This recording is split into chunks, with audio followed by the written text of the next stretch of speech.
창세기 강의 77번째 시간입니다. 지난 시간에는 아담과 하와가 선악과를 먹은 일에 대해 하나님께서 뱀에게 내리신 저주의 말씀을 설명했습니다. 뱀은 다리가 사라지고 배로 다니게 되므로 짐승 중에 가장 낮은 존재로 전락했지요. 어떤 짐승이든 다리 없는 짐승, 새, 곤충이 있습니까? 다 있잖아요. 새도 두 다리가 있고 발가락이 있고. 근데 이 뱀만은 배로 다니니까 얼마나 불편해요. 달리기도 못하고 날지도 못하고 뛰지도 못하고.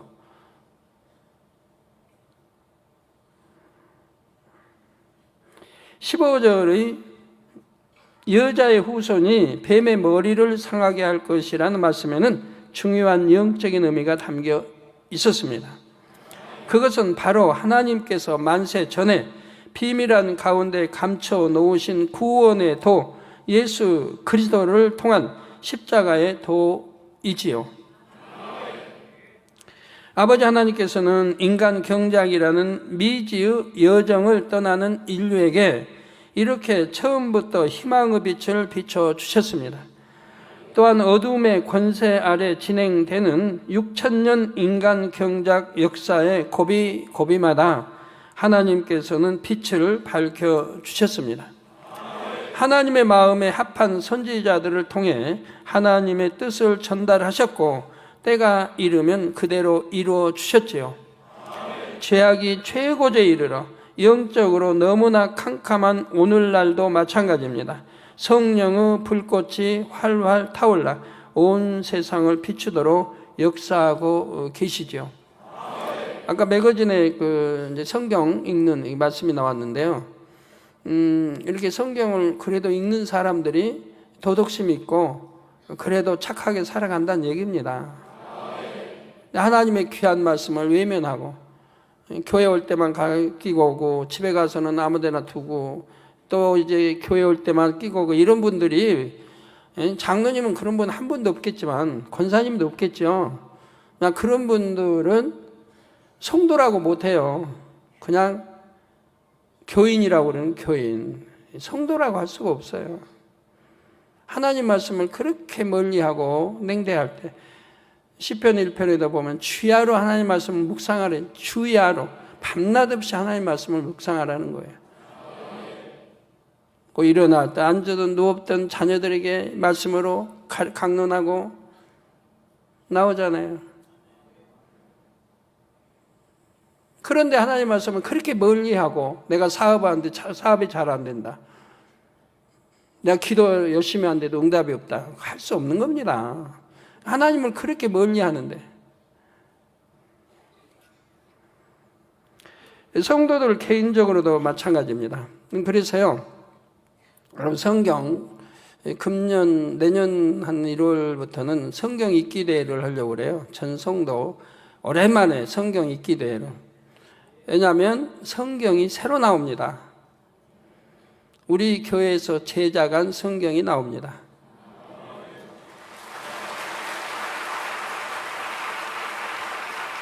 성경이 다시 제작되어 나오는데 여러분 가지고 있는 성경 내용은 그대로예요. 근데 우리에 맞게 나오고 그 성경 뒤편에 찬송가가 나오고 이제 이름 있는 많이 불려지는 복음성가가 나오고 하나님 주신 우리 찬양이 거기 수록이 돼 나옵니다.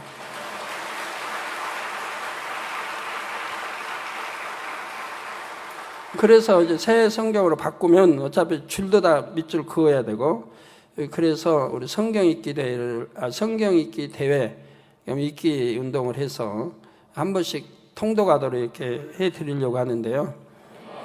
저도 동참할 예정이고 해서 합니다. 근데 여러분들 성경을 이렇게 예배 시간인데 그래도 괜찮을 거예요. 제가 좀 설명해 드리면 저는 성경을 어떻게 읽느냐면 이제 일단 사면 밑줄을 그어요. 전부 밑줄을 저는 빨강 또 파랑 두 개를 사용합니다.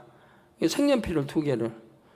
그래가지고 꼭 이건 암송해야 할 말씀이다 할 때는 빨간 걸로 자를 대고 그것이 긋습니다. 자를 대고 그으면 그 다음에 자를 씻습니다. 종이. 그 휴지 있잖아요. 이거 얇은 거 그거 여러분들 쓰는 거. 그로 자를 씻습니다. 왜? 안 씻고 또 줄을 그으면 성경에 가는 색연필 떨어진 그게 묻는단 말이에요. 그럼 성경이 더러워져요. 그래서 자를 꼭 씻어요. 그리고 성경도 또 씻어냅니다. 안 그러면 성경에 떨어진 그 가루들이 결국은 이제 성경을 더럽히거든요. 이렇게 정성을 들여요. 성경 66권 말씀. 그래서 말씀 통독하기가 오래 걸리는 거예요, 저는. 한번 통독해 놓으면 그 다음 통독은 쉬운데 처음에 통독하기가 줄을 그으면서 해야 하기 때문에 오래 걸리는 거예요. 그래서 암송의 할곡 말씀은 빨간 걸로, 그리고 암송은 안 하더라도 중요한 말씀 그런 거는 이제 파란 걸로 그렇습니다. 구별이 돼야 되니까. 아까 빨강이 나와 이건 암송할 말씀 이렇게 구분이 되도록 이렇게 합니다. 네, 이렇게 이제 저는 그래요. 여러분이 하라는 게 아니고 여러분 좋으면 따라하시고 더 좋은 방법이 있으면 저기 알려주시고 어떤 분 형광펜을 쓰시면 되죠. 예? 안 닿게 가루 떨어진 형광펜은 안 됩니다. 예, 형광펜을 쓰시면 뒤에 비쳐요. 줄근 게 비쳐요 뒤에. 그러면 뒤 글씨가 잘 안 보이잖아요. 형광펜이기 때문에. 이해되십니까? 예, 그러니까 형광펜을 쓰면 안 돼요. 좀 수고스럽더라도 색연필을 쓰시고 그리고 그때그때 자를 닦으시고 또 줄그은 데를 한 장 다 읽었으면 그거 닦아내면 되잖아요. 그럼 깨끗해요. 성경이. 그래서 성경을 깨끗하게 여러분 쓰실 수 있도록 저는 그렇게 하고 있습니다.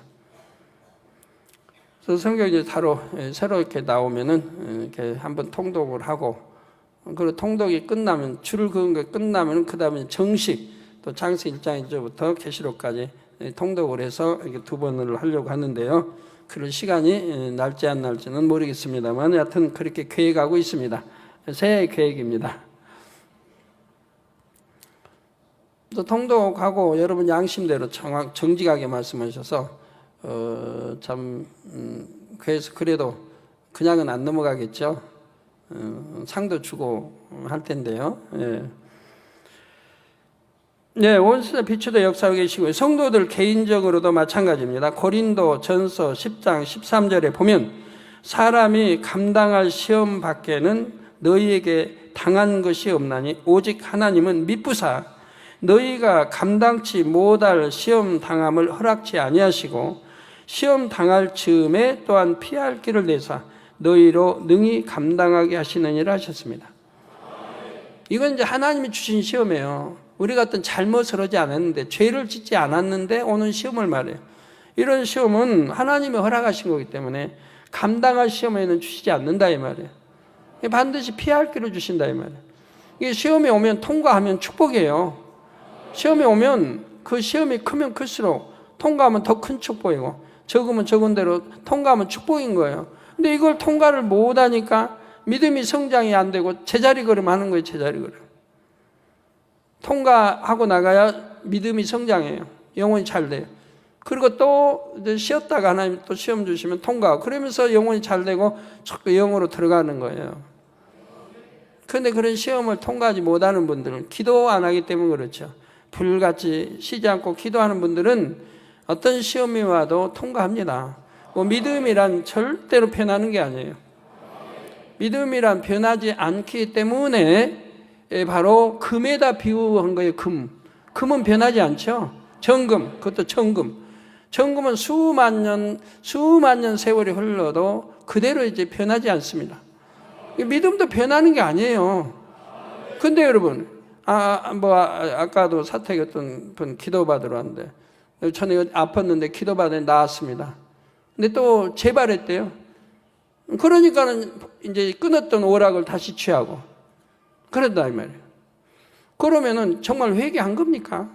전에는 아팠으니까 회개를 한다고 했는데, 그리고 기도받고 나왔는데, 그런데 그럼 정말 회개했다면은 다 마음에서 버렸을 거 아니에요. 근데 안 버렸으니까 다시 이제 병이 오니까 다시 오락을 취한다. 이 말이 돼요? 안 믿었다는 얘기죠. 안 버렸다, 회개 안 했다는 얘기. 그러니까 다시 온 거예요. 정말 회개하고 돌이켰다면 다시 올 리가 없어요. 하나님이 한번 치료해 주시고 다시 병이 재발하게 하진 않습니다. 재발했다면 내가 말씀대로 안 사니까 그래요. 그래서 우리 주님도 말씀하잖아요. 38년 병자 만나도 이렇게 해도 뭐라고 그랬어요? 다시는 죄를 짓지 말라 그랬잖아요. 치료해 주시고 다시는 죄를 짓지 말라. 다시 죄를 지으면 이전보다 더 큰 것이 생길 수 있다면 더 크게. 다시 죄를 짓지만 않으면 절대 재발이라는 게 없는 거예요. 다시 죄 짓고 다시 하나님 성롭게 하기 때문에 재발하고 더 심해지고 하는 것이지. 아까 기도받으러 온 가족도 마찬가지. 기도받고 치료받았으면 이제 정말 하나님 말씀대로 살아야 되는데 하나님 말씀대로 살지도 않고, 그러니까 병이 나오니까 바로 끊었던 오락을 다시 해요. 그러면 끊었겠어요? 끊지 않고 여전히 마음에도 있고 여전히 행할 수 있었던 거죠. 그러니까 저는 회개한 것은 거짓 회개가 돼버린 거죠. 그러니까 재발하는 거죠. 재발하면 그 다음에 기도받고 낫는 것은 그만큼 힘들어요. 왜? 하나님을 한 번씩 속였기 때문에. 두 번째는 그만큼 기도 힘든 거예요, 낫기가. 그러나 중심에서 철저하게 회개하고 돌이킨다면 또 하나님이 역사하시지만 하나님을 속이는 신앙이 돼서는 안 됩니다. 믿음이라는 건 절대로 변질되는 게 아니란 말이에요. 근데 많은 분들이 그러잖아요. 나 옛날에는요, 옛날에 신앙생활 때는 다른 데서 주교사도 했고 성가대도 했고 회장도 했고 기관장도 했고 이런 말씀들을 하죠. 모태신앙이고. 근데 왜 변질됐어요? 왜 하나님 떠났어요? 왜 교회 떠났다가 오죠? 타교회 분들 많이 이제 다니고 옛날에 그런 분들이 옛날에 신앙에서 뜨겁게 잘했다고. 그런데 그냥 어떤 시험 들었다. 누구 때문에 시험 들었다. 동관계 뭐 해서 시험 들었다. 그래서 떠났다가 이제 공고해서 이제 우리 교회 찾아온 거예요. 그러면 신앙생활 잘한 게 아니에요. 예? 잘한 게 아니고 그냥 육의 신앙생활 한 거예요. 영의 신앙생활 한 거 아니에요. 영의 신앙은 절대 변하지 않아요, 믿음이. 더 성장하면 하지 떨어지는 법도 없어요, 믿음이. 은혜는 떨어져도 믿음은 떨어지지 않아요. 이게 영의 신앙이. 영의 신앙이 아니고 육의 신앙은 순식간에 없어지기도 해요. 육의 신앙이니까 변질돼요. 썩어지고 변질되고. 그 은혜 떨어지면 믿음도 변해버려요. 근데 영의 신앙을 가졌다면 아무리 시험이 오고 힘든 일이 와도 그런다고 해서 내 믿음이 떨어지는 건 아니에요. 그래서 영적인 신앙을 가져야 돼요. 신앙생활 열심히 한다고 했지만 여전히 육의 신앙생활을 했기 때문에 어떤 시험 하려면 이기지 못하고 미혹이 오면 이기지 못하고 죄를 짓기도 하고 여러 가지 문제가 생기는 거예요. 육의 신앙생활 했으니까. 영의 신앙생활을 안 했으니까 그래요. 쉬운 순종도 안 하잖아요. 육의 신앙이죠, 다.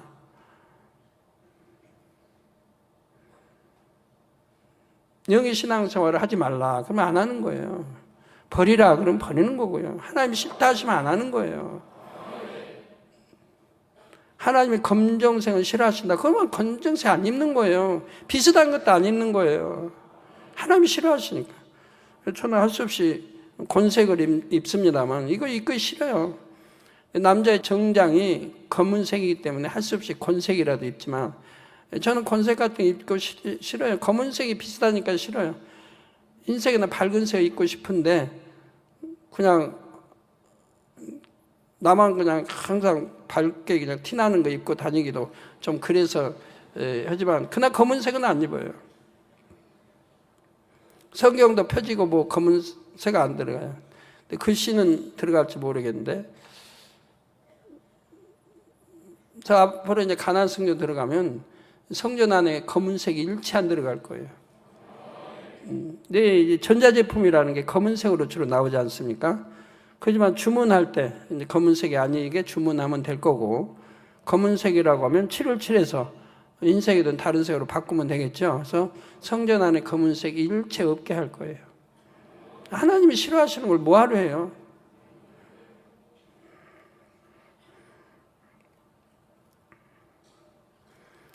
하나님 사랑한다, 사랑하신다 여러분 하면 하나님이 싫어하신 거를 마음속에서 하고 싶지가 않은 거예요. 마음속에서 싫어져 버려요. 그게 싫은 거죠. 하나님 사랑하면. 하나님이 싫어하신다는 것은 마음에서 내가 중심에 실어져 버리는 거예요. 그러니까 할 수 없는 거예요.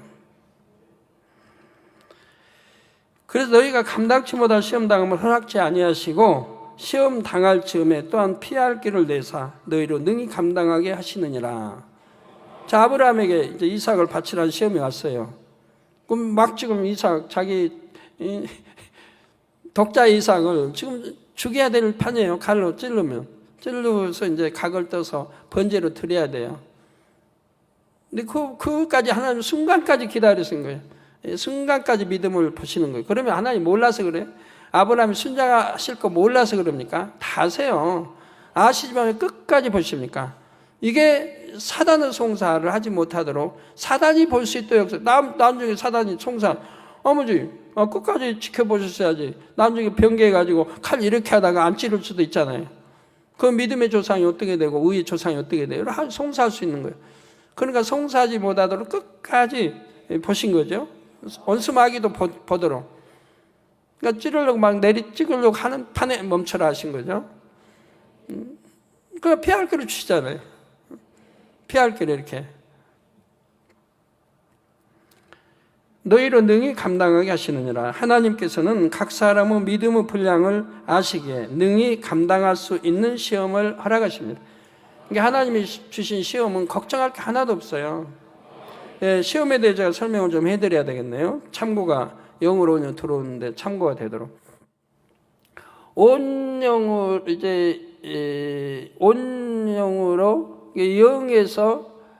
영에서 온영으로 들어가기 전에 하나님이 주신 시험이 있습니다.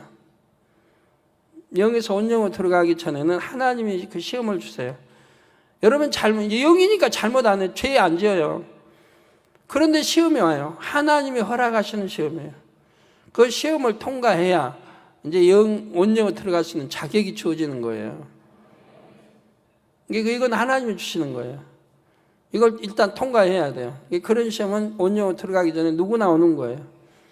근데 믿음이 있으니까 그 통과 못할 거 하나도 없어요. 믿음이 있으니까. 통과해버리고 나면 이제 아버지가 인정하시죠. 네 믿음 됐다. 온영에 이제 믿음이 됐다. 하고 하시고 온영으로 인정을 하시게 되죠. 그래서 전에 그러니까 이제 그렇게 해서 온영으로 들어오면 이제 온영으로 들어와서의 신앙생활은 하나님이 친히 주관하십니다. 친히 하나부터 열까지 간섭을 하세요. 하나님이. 온영의 사람들은 그 온영도 1%, 2%에서 100%까지 나눠져 있을 거 아니에요. 영은 영이래. 1%, 10% 채운 온영하고 50%가 다를 거 아니에요. 선도 사랑도 다를 거고 또 100% 영인데 온영인데 그 100%를 채웠다. 이거 다르죠. 선이나 사랑이나 모든 게 달라요. 그래서 온영으로 들어간 분들은 1%, 2% 채워가는 과정에 100%까지 하나님이 친히 주관 인도하신다는 얘기입니다. 간섭하시는 거 하나부터 간섭하시는 거 너무 행복하죠. 너무 행복하죠. 아버지가 피조물이 우리를 친히 간섭하신다. 얼마나 행복하겠어요. 여러분 에녹 하나님이 동행하신다. 그거 얼마나 행복해요. 만군의 하나님이 그냥 에녹 함께 동행하시면 이거 얼마나 큰 축복이고 행복이에요.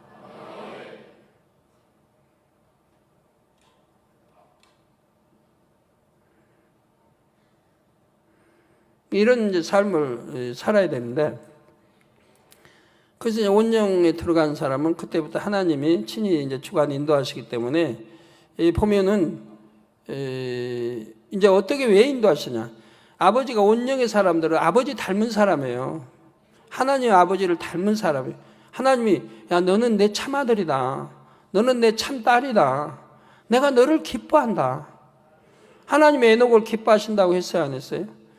에녹은 믿음으로 하나님을 기쁘시게 한 자예요. 믿음으로. 너무 하나님을 사랑하시고 기뻐하시죠.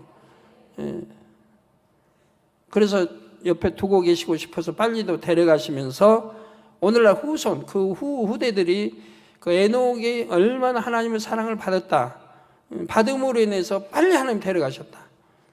이러한 것들을 남겨놓은 거예요, 설레는. 하나님의 사랑을 받으면 이렇게 하나님이 축복을 주신다. 이 땅이 아닌 그냥 아버지 나라 데려가서 영원토록 아버지 곁에서 행복하게 살도록 하신단 말이에요. 예, 그래서 근데 이제 온영의 사람은 하나님 닮은 하나님의 사람이기 때문에 하나님이 전부 쓰실 만한 그릇으로 연단을 해요. 하나님이 이제 쓰실 만한, 사람마다 다 달라요. 성정이 달라요. 성격이 다르고 어떤 사람은 불같은 성격이 있고 가침이 성결되고 영어 들어가서도 사람마다 스데반 집사 성격이 다르고 빌립 집사 성격이 다르고 빌립 집사는 온유한데 스데반 집사는 열정이 넘쳐요. 사도 바울처럼 열정이, 그러니까 열정적으로 외치잖아요. 돌에 맞아 죽을지언정 그냥 열정적으로 죄를 지적하는 거예요. 그러나 빌립 집사는 그리 뭐네요. 온유해가지고. 여러분도 다 보면 성격이 다르, 군다고 믿음이 없는 거 아니고, 나 알지만 사람마다 성격이 달라가지고, 제가 우리 장로님 중에 아주 열정이 뛰어난 사람이 있어요. 그래서 그분이 정말 변화돼서 영으로 온유 들으면 크게 쓰임받을 텐데, 제가 직접 해줬나 아니면 주변에 그렇게 말씀 내가 하기도 했는데, 직접 본인에게 했는지 모르는데, 아주 열정적인 장로님이 있습니다. 근데 영으로만 들어가면 얼마나 크게 쓰임받고 온유로 들어가면 크게 쓰임받을 텐데 아직도 믿음의 반석에도 못 들어있으니 이게 답답하죠. 크게 쓰임받을 수 있는 열정 있는 장로님인데 안타깝죠. 그래서 스데반 집사는 열정이 이제 뛰어났고 사도 바울도 그렇고 그래서 홍보석이죠. 홍보석. 저도 열정이 뛰어난 사람은 아닌데 이렇게 내성적이고 옛날 그런데 근데 제가 개척하기 전에 5월 달 안혜자 권사님 집에서 모임이 있었어요. 그때 홍보석을 저에게 주신 거예요. 홍보석을. 기억나세요? 기도원장님? 네, 홍보석. 이 사람마다 이렇게 다 달라요. 온유 들어와도 열정이 달라요. 뭐 모든 게 사랑이 또 뭐 선 이런 차원이 다 이제 사랑 자체고 선 자체지만 달라요. 한 게 여러 면이 다르기 때문에 거기에 맞게 하나님이 쓰신다 이 말이에요. 베드로는 베드로에 맞게 쓰셔야죠. 베드로는 요한은 요한에 맞게 쓰시고 사도 바울은 사도 바울에 맞게 하나님이 쓰셔 가는 거예요. 하나님이 이루어 가시는 거예요. 에녹은 에녹답게 에녹은 뭐 그냥 전부 다 악 자체가 없고 선 자체고 온유하고 겸손하고 사랑과 덕이 그냥 온전하고 이런 분들은 또 큰일은 못해요. 그 당시에 뭐 하나님 일을 읽을 때 아니니까 그냥 아버지 사랑받고 아버지 참 얼마나 귀여운 사랑을 다 받았겠어요. 네. 그래서 선지자들 보면 다 성품이 다르죠. 어떤 사람 담대하게 외치다가 세로안처럼 외치다가 그냥 잡혀가서 순교도 당하고 어떤 사람 지혜롭게 피해가기도 하고 피할 때는 피해고 지혜롭게 하면서 아버지를 이루고 다 다릅니다. 그래서 아버지가 그 성격에 맞게 여러 가지 지식과 가지고 있는 지식이 있고 지식이 뭐 글도 잘 쓰고 하면 그 방면에 또 쓰시고 내가 아무리 온영을 들어가도 지식이 부족하고 어떤 뭐 글 쓰는 재주도 없고 뭐 영어도 못하고 그러면 어떻게 해요? 또 그런 방면이 아닌 쪽으로 하나님 또 쓰셔야지. 그래서 아버지가 쓰시기에 합당한 것으로 친히 연단에 가신다는 얘기입니다. 그 연단이 힘든 연단이 아니에요. 뭐 재앙이 오는 것도 아니고 병이 오는 것도 아니고 어떤 시험을 하려면 떨어지는 것도 아니에요.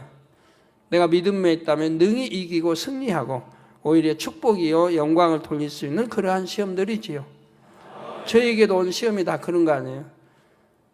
시험이 왔다고 누가 날 죽입니까? 감옥에 보냅니까? 뭐합니까? 지나고 보면 다 축복인 거죠. 더 권능도 커지고 더 축복인 거 아니에요. 예, 그래서 감당할 수 있는 시험을 허락하십니다. 비유를 들면 하나님께서는 초등학생에게 고등학생의 문제를 풀라고 하시지를 않습니다. 각 단계의 교과 과정을 잘 밟았다면 누구나 풀 수 있는 시험을 허락하십니다. 그런데도 시험 점수가 좋지 않았다면 그 과정을 다시 밟아야 하지요. 믿음의 훈련도 마찬가지입니다. 각 사람의 단계에 맞는 시험을 주셔서 통과하면 믿음의 단계를 높여주십니다. 축복도 그래요. 지금 축복에서 더 축복을 받게 하시려면 시험이 일단 와요.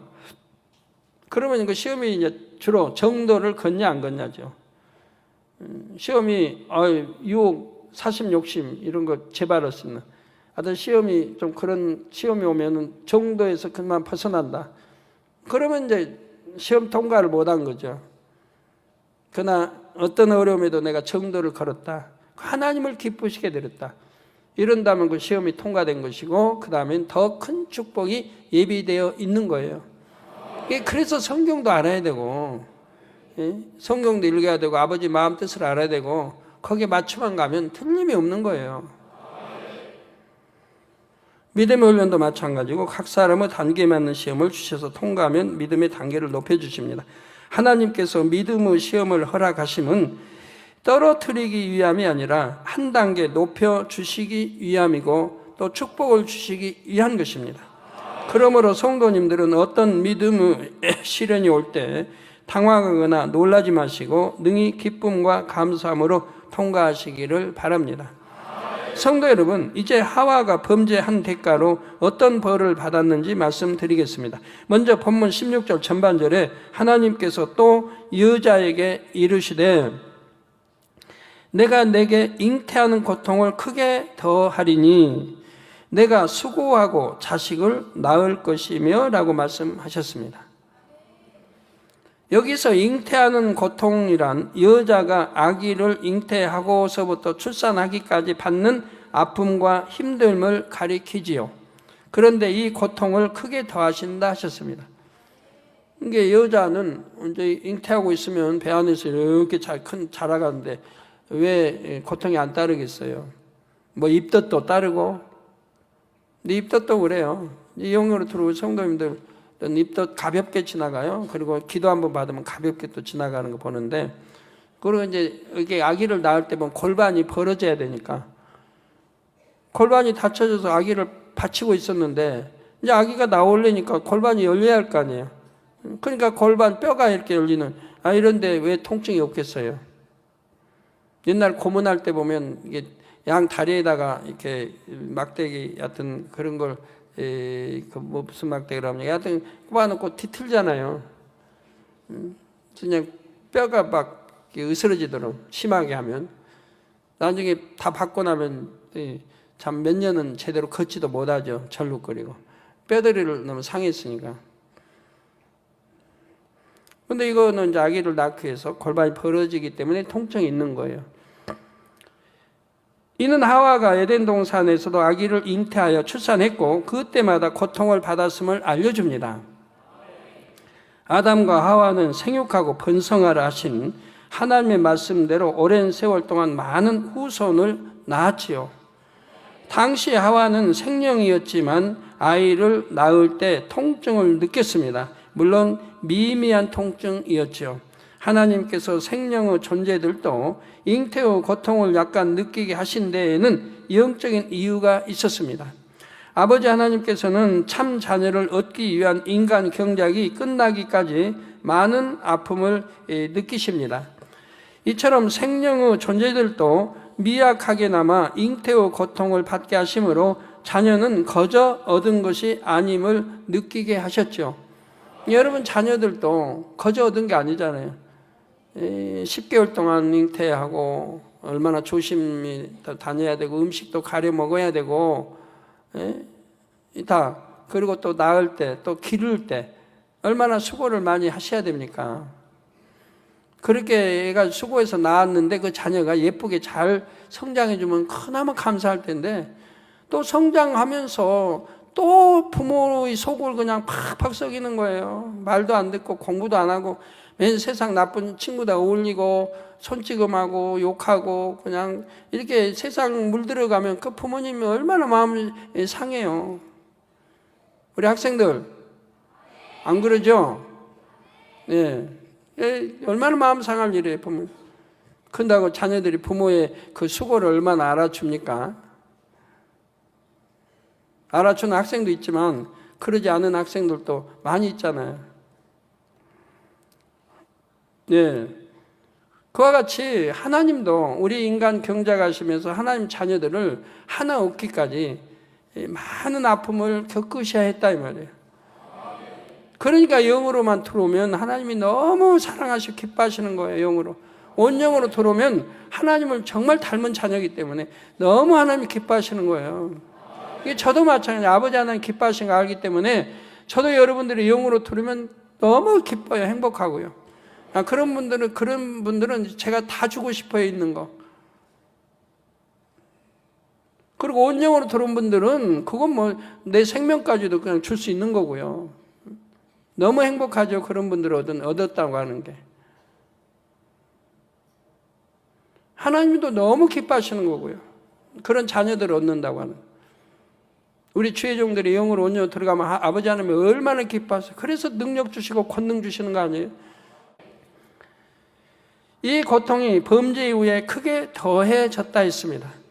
내가 수고하고 자식을 낳을 것이라 하신 대로 임신 중이나 출산할 때에 더 많은 수고가 따르게 되었죠. 그러니까 여러분이 영으로 들어오신 분들, 영으로 가까우신 분들이 만약에 결혼해서 아기 난다 해봐요. 통증 별로 못 느껴요. 예? 통증 별로 못 느끼고 출산해요. 너무 쉽게 하는 거예요. 왜? 영으로 들어왔으니까.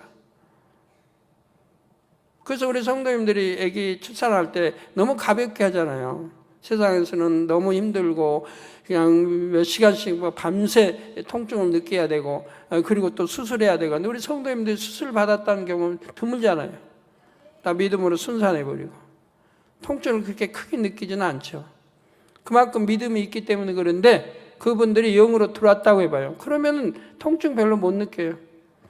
당연히 느끼긴 느끼죠. 골반이 벌어지니. 그러지만 크게 느끼지는 않는다 이 말입니다.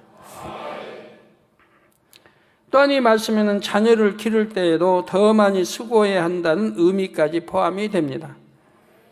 여러분 애들 요즘 잉태해가지고 기형아니 병원에 판정받은 분들이 저희 기도받으러 많이 오시는데 기형아니 또 다운증 후군이니 뭐니. 근데 좀 신앙생활 제대로 해봐요. 왜 아기에게 그런 게 생기겠어요? 기도 쉬지 말고 하고 온전한 11조 하고 신앙생활 제대로 해봐요. 발바 6을 벌 영으로 들어와봐요. 그러면 아기에게 그런 거 절대 틈타지 않아요. 그냥 잉태했다고 기도하던 분도 기도 쉬어버리고 무슨 그게 벼슬하는 거라고. 죄송합니다. 무슨 벼슬하는 거예요. 하나님이 주신 선물인데 더 곱게 키워야지. 기도하는 것도 쉬어버리고 열심도 충성도 식어버리고 그리고 애기 하나를 위해서. 그런다면 그게 뭐예요 도대체. 하나님이 선물로 주신 그게 선물이라 할 수 있어요? 하나님 외면해 보시니 여러 가지가 생기는 거 아니에요 병이.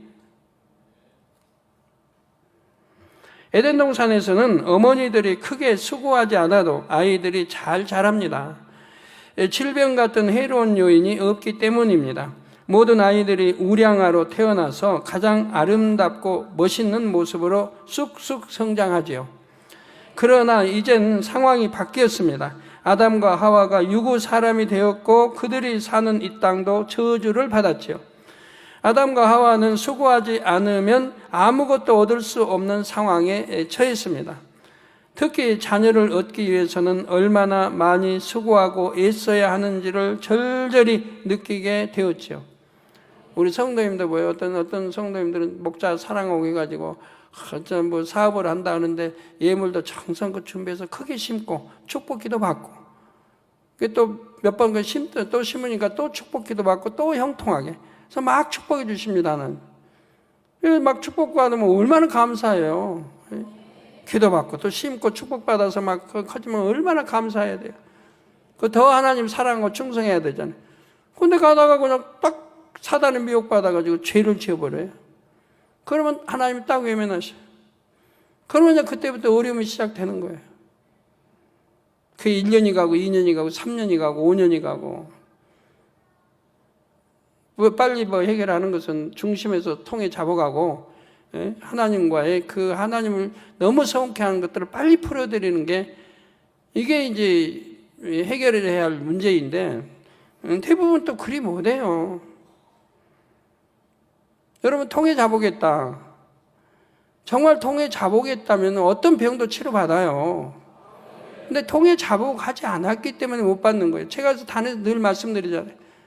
암 3기다 말기다 뭐다 한다면은 통에 잡으겠다면 제 앞에 나오면 다른 사람은 더 눈물이 많이 나올 거 아니에요. 막 통해자복 눈물이 제 앞에, 왜 제 앞에 통해자복 눈물 한번 보인 적이 없는데? 그럼 왜 통해자복? 통해자복은 한 번은 끝나나요? 그 은혜가 이제 감사한데, 내가 하나님 주신 은혜가 감사해가지고 눈물로 사는 거예요, 눈물로. 내가 사망이라는 죄를 지었는데 아버지 은혜로 이제 통해자복에서 그 죄사함 받았다면 그냥 눈물로 사는 거예요. 그러니까 제 앞에 오면 물론 그냥 눈물로 범벅이 될 것이고 은혜 감사 이렇게 사는 거예요. 근데 어떤 분은 제 앞에 와도 눈물 한 번 제가 보질 못한단 말이에요.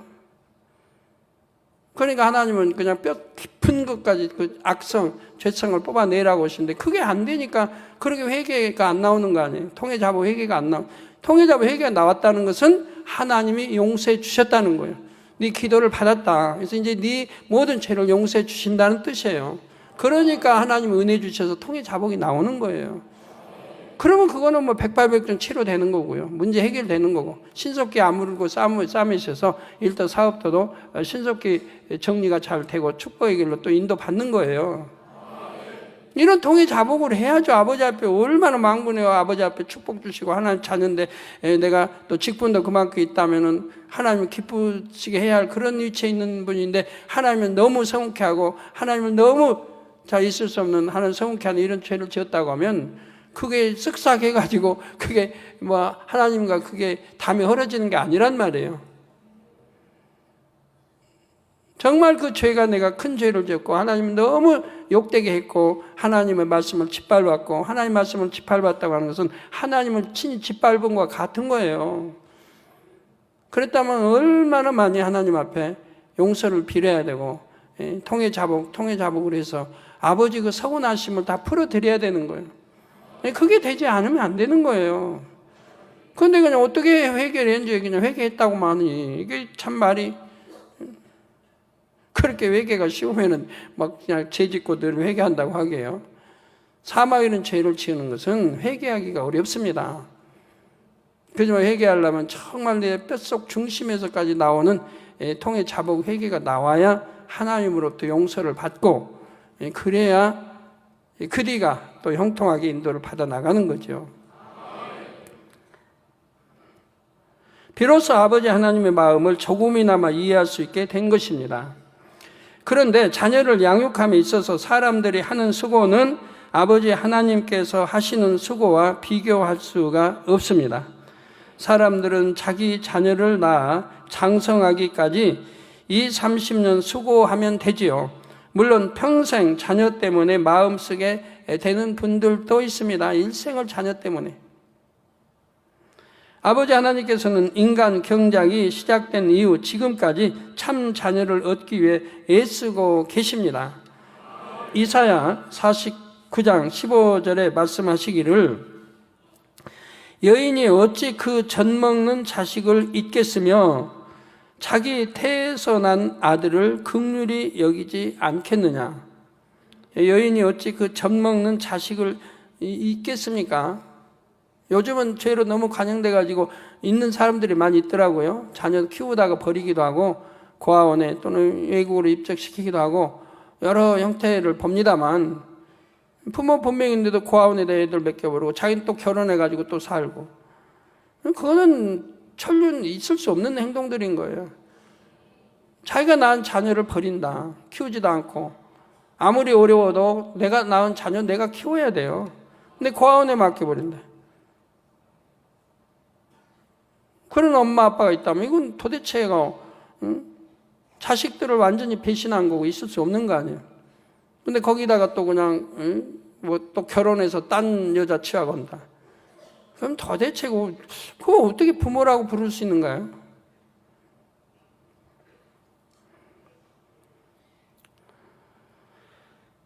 예, 그래서 그 자식을 잊겠으며 자기 태에서 난 아들을 긍휼히 여기지 않겠느냐. 그들은 혹시 잊을지라도 피조물 사람은 혹시 잊을지라도 나는 너를 잊지 아니할 것이라 하셨습니다.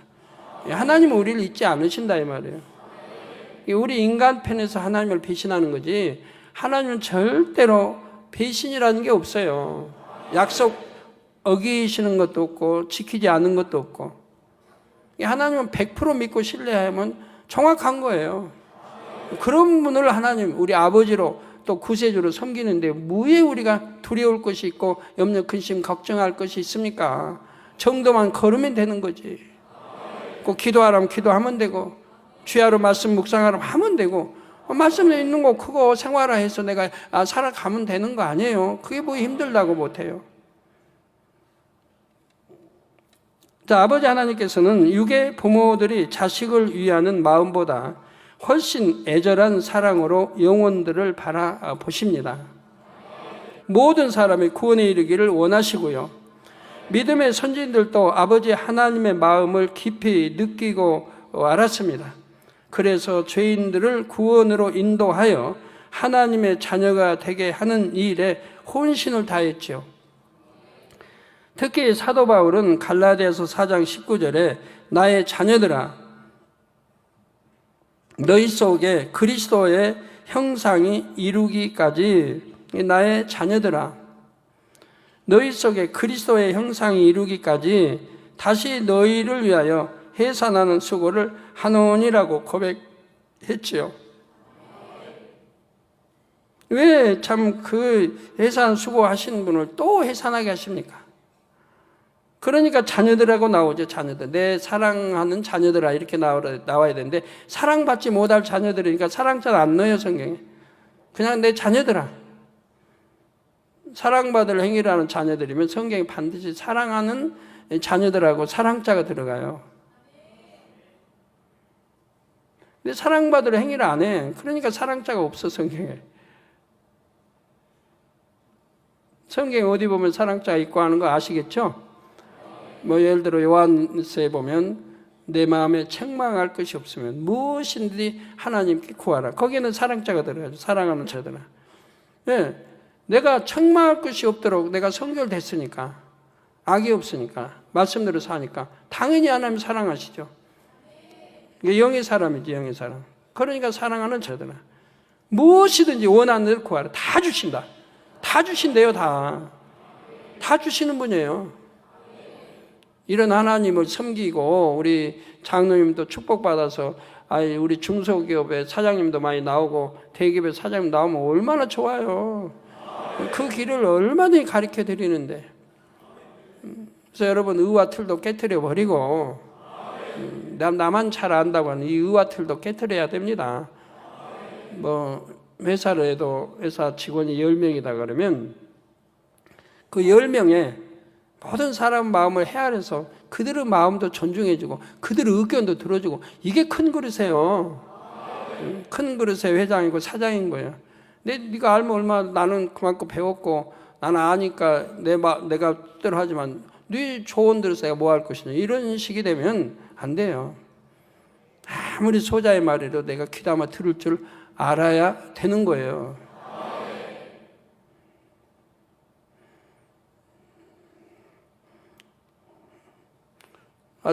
어젠가 나 이것도 끊고 저것도 끊고 지금 2장 달래 주느라고 끊은 것도 많은데 그냥 죽만 먹고 있고 그런데 누가 또 옆에서 그래요. 사과를 먹으면 사과를 먹으면 안 좋대요 몸에. 밤에는 사과를 먹으면 안 좋대요. 낮에는 괜찮은데 아침에는 괜찮은데 밤에 사과 먹고 자는 건 안 좋대요. 그래서 바로 안 먹었어요. 바로 순종해서 안 먹었어요. 그리고 확인해 봤어요. 교회에다가. 그러냐고. 근데 그런데요. 밤에 먹는 거는 독이고 낮에 아침에 먹는 건 모든 독성까지 제거하는 그런 성분이 있대요. 이렇게 이제 알았어요. 알았으면 어떡하겠어요? 안 먹죠. 낮에 먹죠, 먹어도. 밤에는 안 먹죠. 잠자리는 아무리 내가 좋아하는 사과라도 안 먹죠. 이렇게 순종해주면 얼마나 좋아요. 아무리 어린 소자의 말이라도 내가 믿어주고 해주면 얼마나 좋아요. 회사 운영도 마찬가지예요. 그런 마음이 가지고 직원들을 다스리고 해야 되는데 그리 못하면 안 되죠. 그래서 자기 의와 틀이 철저히 깨어져 나가야 되는 거예요. 그래서 너희 속에 그리스도의 형상이 이루기까지 다시 너희를 위하여 해산한 수고를 하노니 그러니까 빨리 그리스도 형상을 이루어서 우리 주님이 우리를 위해서 늘 중복기도 하시고 아버지 앞에 간구하지 않게 여러분이 해드려야 할 거 아니에요, 우리가? 어떤 분이 아침에 이제 저녁에 사택에서 당장님 사랑해요. 사랑해요? 사랑하면 사랑한다는 증거가 뭐죠? 사랑한다면 어떻게 해야 하는 거죠? 했더니 영으로 들어오는 거예요. 예, 맞아요. 여러분 영으로 들어오고 온영으로 들어오는 게 제가 죽을 끊고 제가 빨리 회복되는 길이에요.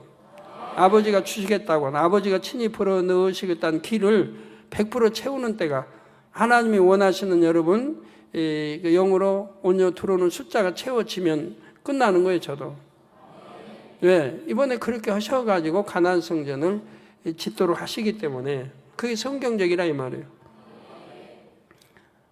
성경은 그냥 출애굽한 백성들이 가나안 땅에 들어가는 이 가나안 40년간 연단박하는 백성들은 다 성결케 해서 들어가도록 했어요. 그렇지만 다 성결된 건 아니에요. 또 아간 같은 배신자가 나왔으니까 하나님 걸 도적질하는 하나님께 도적이 아니죠. 백성들을 그냥 그 도적질하는 그런 자가 나와서 하나님이 진노하시죠.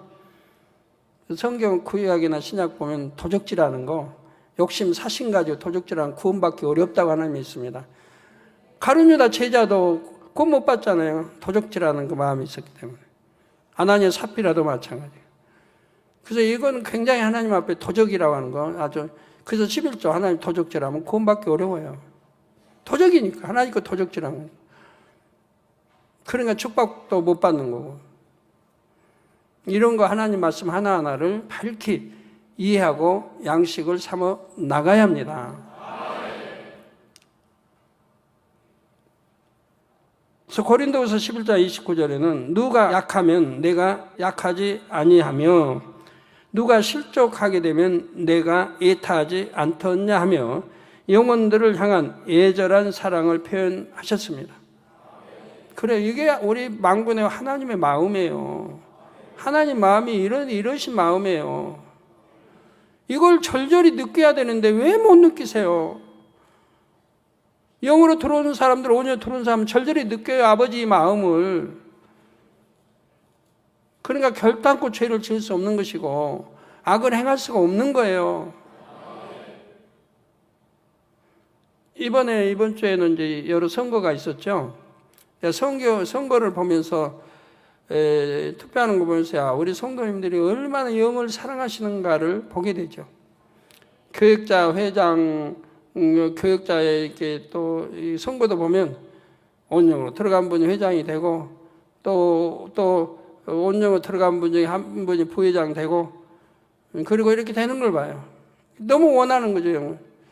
어떤 사람이 영으로 들어가지 안 돼도 참 투표 안 한 분은 어떤 마음을 가졌는지, 정말 하나님 사랑하는 건지, 교회를 위하는 건지. 우리 50팀도 보니까 영으로 들어간 분이 총무됐더라고요. 그건 경험도 없고 내성적이고 좀 수줍음도 많이 타는데도 영으로 들어간 딸이 총무가 됐더라고요. 또 할렐루야 성교단도 영으로 들어간 분이 총무가 됐어요. 영이 아니면 안 된다는 거 알아요. 우리 천상무팀도 영으로 들어간 분이 총무가 됐어요. 그래서 금년에는 멋있다. 내년을 이제 멋있는 가나안성 일을 해 들어가서 하나님도 원하신 대로 우리 성도님도 영으로 들어간 사람들을 찾고 있구나. 영으로 들어간 분들이 머리가 되고 나면 밑에도 졸졸이 영을 사모하고 들어오게 되지요. 영으로 가르칠 거고, 영으로 지도하고, 영으로 인도할 거고요. 빨리빨리 순종하면 영으로 들어올 수 있는 거죠. 그래서 지금까지 내게 보고 온 바에 오면 나 영으로 들어간 사람들이 머리가 됐더라고요.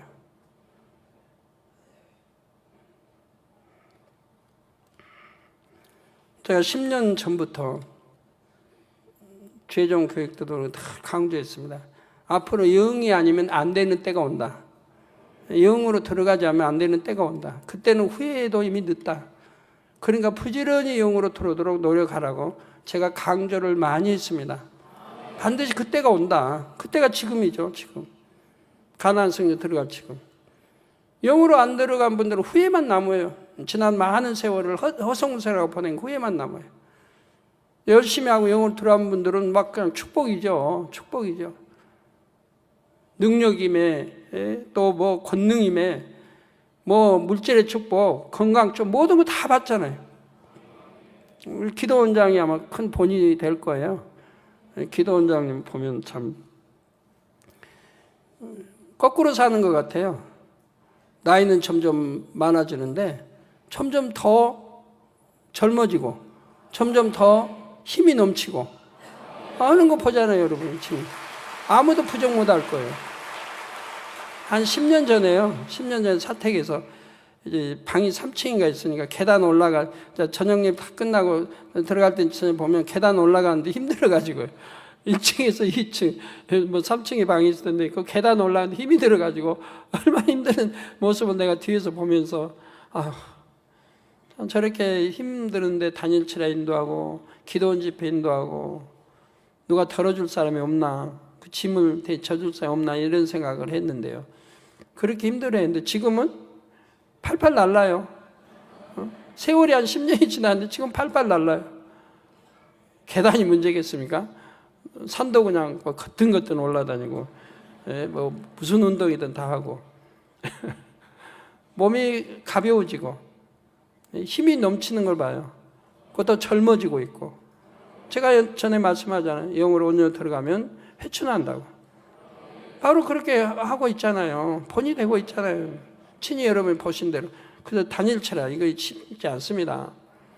기도원 집회하죠. 매주 설교 준비해서 기도원 집회하죠. 또 단일체라 인도하죠. 저는 이정선 목사님 단일체라 한 주씩 인도하고 나면 그래요. 한 주 인도해도 너무 힘든데 기도원장님은 어떻게 인도하는지 모르겠다. 그만은. 한 주를 해도 그렇게 힘이 든다면 지내기 빠져. 그런데 계속 단일체라 인도하지, 기도원 집회 인도하지, 신방하지, 어디 오라가면 가서 또 뭐 하지. 참 바빠요. 그런데도 힘이 주어지니까 하죠. 팔팔 넘치니까. 기도하는 거 봐요. 얼마나 불같이 기도해요. 나이가 거꾸로 지금 자꾸 나이가 줄어드는 것 같잖아요. 많아지는 게 아니고 줄어들어요. 세월이 지날수록. 분명히 제가 이렇게 된다고 다 가르쳐 드렸어요. 성경이 다 증명하고 있고, 모세 80살에 부름 받아가지고 120살이 되도록 살도록 눈이 흐리지 않았다 그랬어요. 왜? 그만큼 건강하게 살았다고 성경은 말씀하고 있는 거예요. 요셉 마찬가지, 아브라함 마찬가지. 온전히 들어가면 그렇게 된다 이 말이에요. 저도 봐요. 이제 금년 12월 25일이 되면 어떻게 되는가. 저도 자신이 있으니까 단회스럽게 선포하죠. 어떻게 될 거예요. 지금처럼 이런 연약한 모습은 안 보이죠. 그때 가면. 지금 아버지 섭리 가운데 이렇게 하고 있지만은, 그때 가면 기도원장은 아예 제 발꿈치도 못 따르고 펄펄 나를 텐데 같이 나르자고요. 같이 뛰고. 예. 그래서 우리 아버지 하나님 영혼들을 향한 애절한 사랑을 이렇게 성경은 표현하고 있습니다. 죄인인 한 영혼이 하나님의 자녀로 거듭나고 참 자녀로 나오는 일은 거저 되지 않습니다. 아버지 하나님과 우리 주님 그리고 성령님의 많은 수고와 애쓰심이 있어야 가능하지요. 하나님의 아들이신 우리 예수님은 죄인들을 위해 대신 목숨을 버리셨습니다. 성령님은 말할 수 없는 탄식으로 영혼들을 위하여 친히 간구하시며 그들의 연약함을 도우십니다. 우리 주의 종님들과 일꾼 여러분은 여러분에게 맡겨진 영혼들을 위해 얼마나 힘쓰고 애쓰시는지요. 영혼 하나가 교회를 떠났을 때, 내 교구를 떠나고 성교를 떠났을 때 얼마나 애통하며 금식하며 기도해 보셨습니까? 저 개척 때 양떼들 수백 명, 뭐 1000명 정도 할 때 누가 하나 주일 하나만 안 보여도 잠을 제대로 못 자요. 그 양떼 생각하느라고. 왜 안 나왔을까? 왜 안 나왔을까? 왜 못 나왔을까? 바로 구역장시켜서 확인해 보게 되는 거죠. 왜 안 나왔는지. 어디 시골이라도 갔는지, 뭐 했는지 확인해 보게 돼요. 그 바로 새벽 기도, 단에 이제 으로 기도하면서 그 영혼을 향해 기도하는 거예요. 혹시 시험 들지 않게, 넘어지지 않게. 한 주간 지켜주시고 꼭 나올 수 있게. 이렇게 한 영혼도 항상 마음에 품고 기도해 왔어요. 한 영혼이 만약 떠나본 일이 없는데, 저 개척 때 성도들 떠나본 일은 없는데 떠났다고 하면 이유가 있었는데요. 근데 그 떠나면은 너무 마음에 통해요.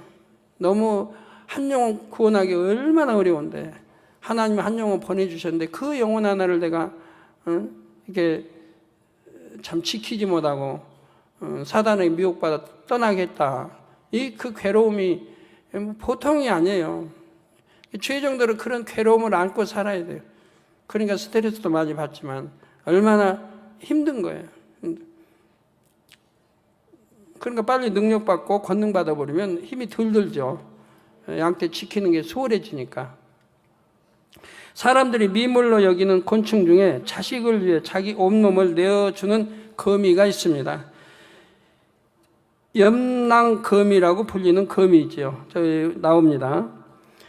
염낭거미 암컷은 알을 낳을 시기가 되면 나뭇잎을 말아서 작은 주머니를 만들고 그 속에서 산란합니다. 이는 밀폐된 공간을 만들어 새끼들을 위험으로부터 보호하기 위함이지요. 그런데 어미도 그곳에 갇혔으니 새끼들의 먹이를 구할 수가 없습니다. 이에 어미는 자신의 몸을 자식들에게 먹이며 죽어갑니다. 결국 염낭거미 새끼들은 자기 어미의 몸을 먹고 살아남지요. 우리는 주님의 살과 피를 먹고 마심으로 영생을 얻었습니다.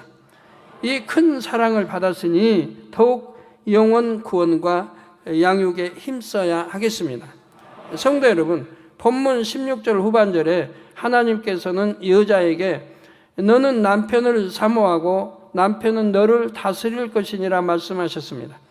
먼저 너는 남편을 사모하리라 하신 말씀은 하와가 남편인 아담을 사랑하는 마음이 육적으로 변질됨을 뜻합니다. 이것이 어떻게 벌이 될 수 있을까요? 아주 큰 벌입니다. 유구 사랑으로 인해 고통받아본 분들은 이 말의 의미를 이해할 수 있을 것입니다. 육의 사랑은 반드시 아픔을 가져와요. 아픔. 너무 고통스러운 것을 겪게 돼요. 육의 사랑은. 지금 그냥 사랑한다, 너 아니면 못 산다, 그냥 막 외모하고 사랑하는 사이라도 어느 때가는 변질될 때 그 아픔, 배신의 아픔, 고통은 참말로 표현하기 어렵죠. 그런 아픔을 꼭 겪게 되는 거예요. 육의 사랑은. 영의 사랑이 아니면.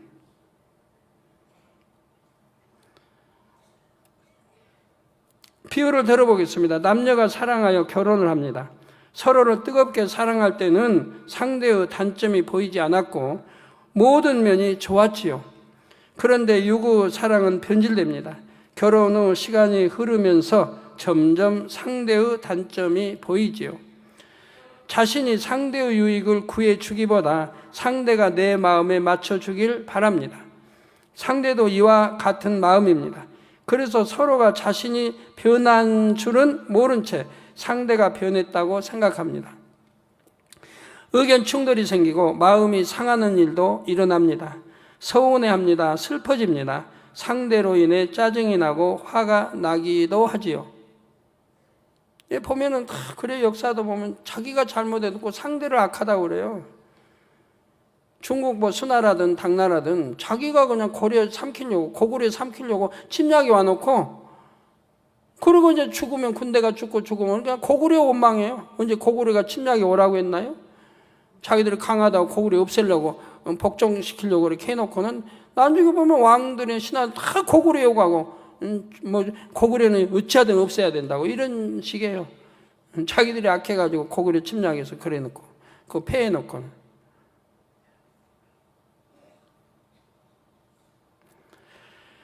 한때 매우 사랑했던 사람과의 사이에서 이런 일이 생긴다면 얼마나 당황스럽고 충격적이겠습니까?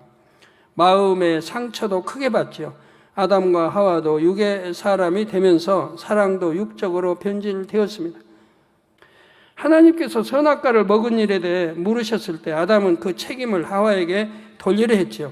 아담이 하와를 변함없이 영으로 사랑했다면 하와의 허물을 덮어주려 하고 그의 약점을 감싸주려고 했을 것입니다. 그런데 오히려 자신이 잘못한 이유는 아내 하와 때문이라고 말했지요. 만일 하와라도 변함없는 영의 사랑을 가졌다면 나로 인해 내 남편까지 공경에 처했구나 하며 자숙했을 것입니다. 또 사실이 맞잖아요. 자기로 인해. 자기가 권면해서 먹은 거 아니에요, 남편은. 그 자기 책임으로 돌려야 되는데 또 엉뚱한 책임 전가를 또 시킨다 이 말이에요. 그러나 그런 모습이 아니었지요. 마치 자신도 피해자인 것처럼 뱀이 자신을 꿰었기 때문이라고 둘러댔습니다. 자, 이것이 범죄 직후의 아담과 하와의 모습입니다. 그러니 유구 공간인 지구에 와서 살면서부터는 얼마나 더 빨리 육으로 변질되겠습니까? 서로를 위해주고 섬겨주려 하기보다는 자기 유익을 구하고 섬김 받으려 했겠지요. 이에 하나님께서는 아담과 하와 사이에 정확히 질서를 세우십니다. 바로 하와에게 남편은 너를 다스릴 것이니라 말씀하셨지요. 우리 남편 되신 분들 이제 신나시겠네. 물론 그 전에도 아담이 주체요. 하와는 아담의 지체라는 질서가 있었습니다. 그런데 이제는 질서의 개념이 달라졌습니다. 남편은 강자의 위치에서 약자인 아내를 힘으로 다스릴 수 있다는 육적인 질서가 잡혔지요. 진리를 알지 못하는 육적인 부부들의 관계가 그런 것을 볼 수가 있습니다. 남편은 아내를 마치 소유물처럼 여기며 자기 마음대로 조종하려 합니다. 이게 문제죠. 저희도 하나님 모를 때 고등학교 다닐 때는 친구들하고 모이면 그런 대화예요. 결혼하면 어떻게 다스린다 아내를. 그런 거나 연구하고 그런 대화를 많이 해요. 결혼하면 아내를 어떻게 다스리는 뭐 꼼짝 못하게 처음부터 첫날부터 다스려 간대요. 말에 무조건 복종 안 하면 이렇게 하고 그런 거는 어디서 선배들아 어디서 주워 배웠는지 안 좋은 건 다 배워가지고 와서 아내 다스리는 법 이런 대화를 재밌게 해요. 서로가 처녀 구별하는 법 이런 것도 다 강론하고 저희 때는 배웠어요. 어떻게 하면 처녀를 구분할 수 있는지. 우리 때도 그 속임이 있다고 했어요. 처녀들이 처녀가 아닌데 처녀처럼 이제 뭐 수술하고 속이는 게 있다고 하죠. 그런 것은 어떻게 구별해 낼 수 있는 이런 것까지 대화하고 그랬어요. 저희 때. 그리고 여하튼 결혼하면 첫날부터 꼼짝 못하게 잡아야 된다. 그러니까 그런 것만 듣고 배우면 그래야 되는 줄 알잖아요.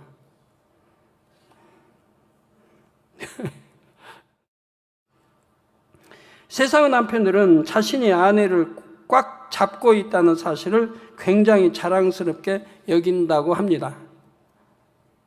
그래서 아내가 말을 듣지 않으면 무섭게 큰 소리를 내서라도 자기 뜻에 굴복시키려 하지요. 심지어는 폭력을 행사하기도 합니다. 아직 남편이 하나님을 믿지 않아서 이런 모습을 보이는 가정이 있습니까?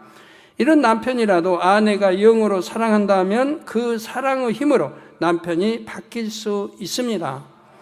그러나 유구 사랑에 머물러 있을 때는 남편이 잘해주면 좋아하지만 남편이 힘들게 하면 싫어하고 미워하지요. 그러니 세상의 많은 부부들이 진리를 알지 못하여 얼마나 고통 중에 사는지 알아야 합니다. 결혼할 때는 행복했잖아요. 다 사귀고 결혼할 때는 참 행복했어요. 결혼하고 나면 앞으로 어떻게 살아야 할지 돈 벌어서 어떻게 저축하고 언제쯤 집 사고 다 꿈을 세우죠. 목표를 세우고. 근데 그 목표대로 되어지는 가정이 있습니까? 과연? 다 무너지죠. 2년 3년 살다 보면 그 계획이 다 무너져요. 그리고 결혼한 거 후회하는 게 전에 어떤 월간지에는 100명의 조사를 100명이면 100명이 다 결혼을 후회한다고 그랬어요.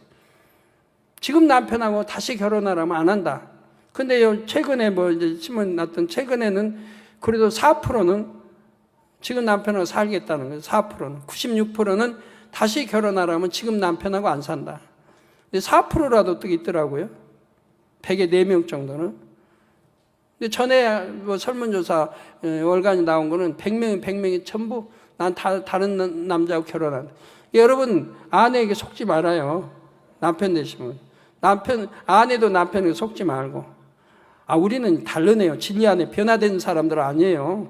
믿고 다 했죠. 근데 아직 육에 있는 사람들은, 나 다시 결혼한다면 나 당신 또 결혼할 거야. 그러면 그 당신도 참 기뻐하고 행복해요. 야, 내 아내가 나를 이렇게 사랑하는구나. 나를 이렇게 존경하는구나. 너무 좋아하거든요. 저에게 자랑한 분도 있어요. 다시 결혼한다면 내 아내 나하고 다시 결혼한다고. 이렇게 자랑한 분도 있었거든요. 그런데요, 남편은 속고 있는 거고 아내도 속고 있는 거예요. 저는 알잖아요, 실상은. 그렇게 찰떡같이 믿은 남편이, 찰떡같이 믿은 아내가 남편을 속이고 아내를 속인다는 얘기죠. 그러니까 육의 사랑이란 아무 가치가 없는 거예요. 속고 사는 거. 이에 대해 사도 바울은 고린도전서 7장 28절에 그러나 장가가도 죄 짓는 것이 아니요 처녀가 시집가도 죄 짓는 것이 아니로되. 처녀 아는 사람이 시집가면 안 되죠.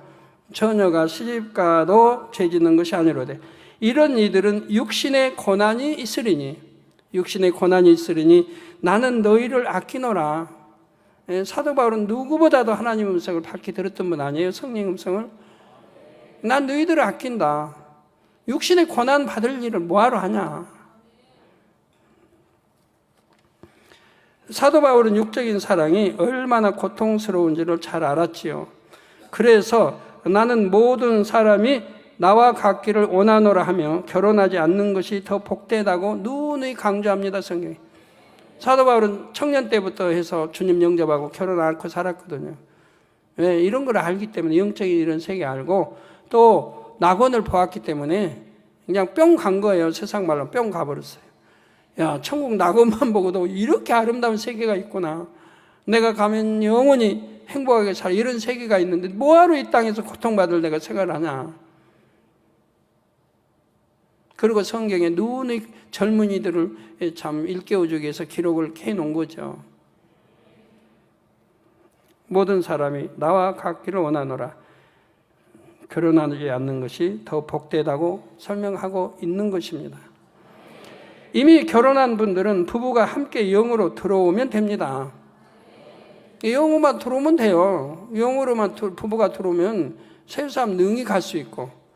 근데 그게 쉽지 않잖아요. 영으로 들어오기까지가 과정이 너무 복잡하고 어렵거든요. 근데 영으로만 딱 들어왔다 그러면 너무 쉬워요.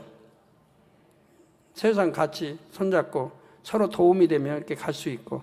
근데 그게 쉽지 않잖아요. 서로가 유익을 구해주고 섬겨줄 테니 그 가정이 얼마나 행복하겠습니까?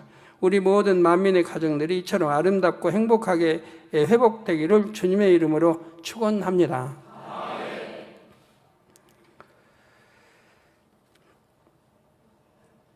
행복하십시오. 네.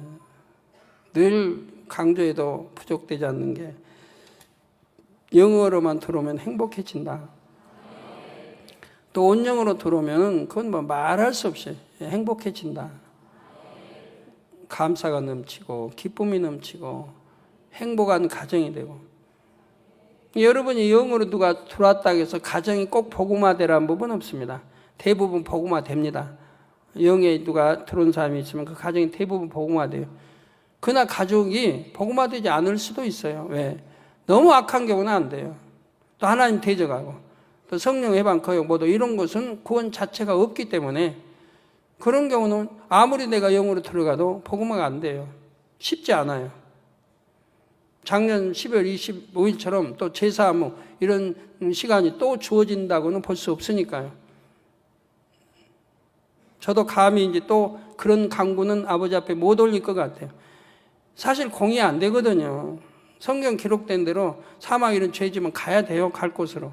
근데 이거를 끌어당겨서 이렇게 하다 보니까 참 아버지가 외면 상태에서 지금 이제 참 이렇게 40일 이상을 죽을 먹어도 회복이 안 되고 있고 진액이 다 빠져가지고 기운이 오질 않아요.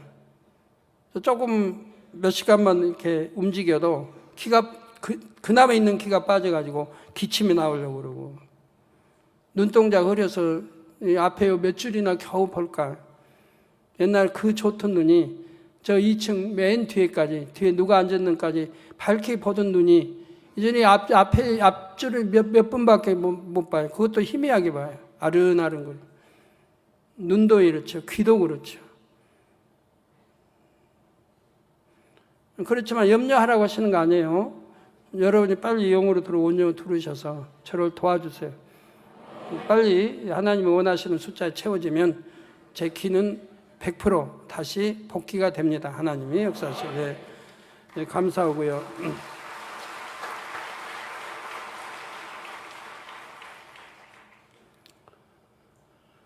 예, 말씀 상고하시면서 기도하시겠습니다. 할렐루야. 아버지 하나님 감사합니다.